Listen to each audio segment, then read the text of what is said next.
Good morning mga kabisote! Halika, samahan niyo akong mulit maglalamas na naman tayo ng mga sangkap para sa ating simpleng pananghalian.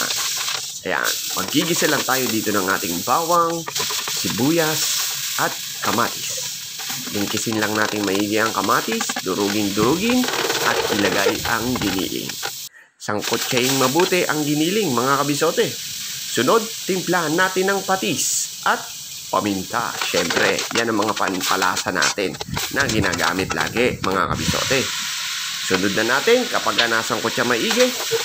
Sunod, ilagay ang ating labanos. Yan po, picadilyong labanos mga kabisote, ang ating recipe for the day. Isa sa mga masarap na ulam ng Pinoy, picadilyong labanos. Kapag nasangkot siya na, maglagay na tayo dito ng 1 tasang tubig at atin itong palambutin.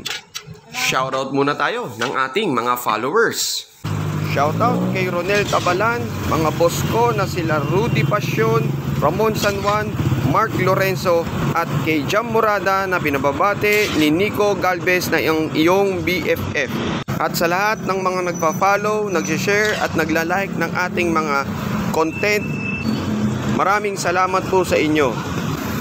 Konting kembot na lang. Oh, ano pang initay mo, kabisote? Tara, kakain na!